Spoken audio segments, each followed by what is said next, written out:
I didn't plan this. I was just messing with timing for this week's circuitry challenge in Reforj. And somehow it turned into this. And this is where it starts.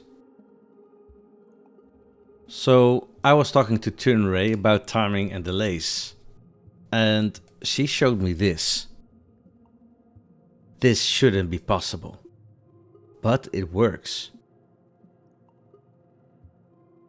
The emitter is gone, but the signal is still there. It just comes back a bit later because of the delay, and then it triggers itself again. At that point, it's not even coming from the emitter anymore, it just keeps going. This is where timing really becomes visible.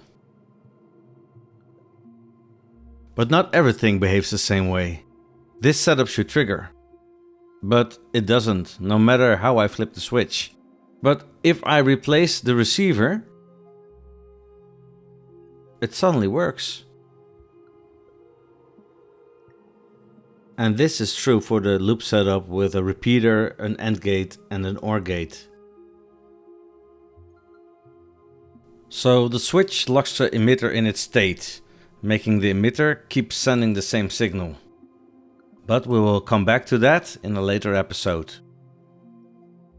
So this one works differently. With the switch on, the inverter flips the signal, so nothing happens. But when I turn it off, the inverter flips again and would send a 1, which activates the emitter and starts the loop. So it's not about the signal itself, it's about how the components react. And more importantly, when they react. Okay, so what can we do with that? In this setup, everything is triggering each other. But not at the same time. Each part reacts just a little bit later. And that creates this kind of motion, like a chain reaction. It's not just a signal anymore. You can actually see it move. And once you understand that, you can start shaping it. This is actually one element that makes my circuit work as shown in the starting scene. So these are all the same inverter chain setups, just with slightly different timing. This is the simplest version. It reacts almost immediately and has a quick pulse.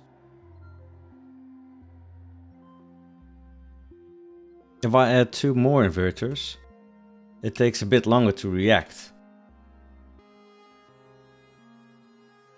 And the pulse lasts longer. And if I make it a total of 5 inverters, everything takes even longer.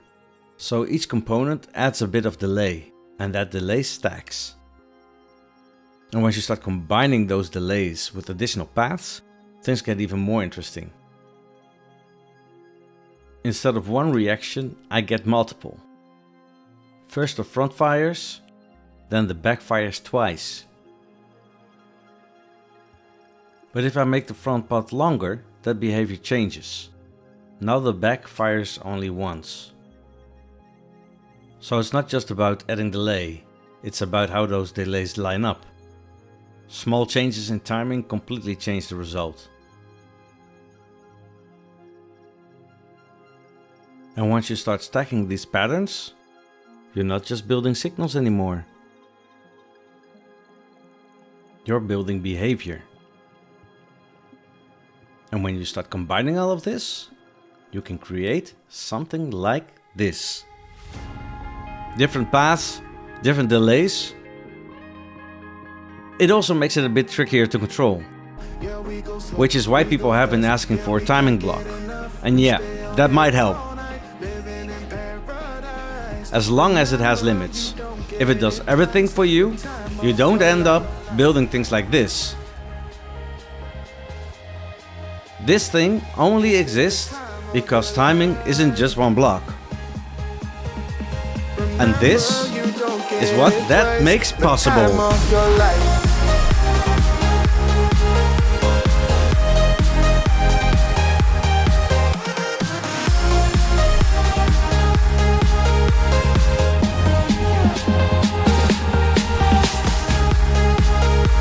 Remember girl, you don't get it twice. The time of your life.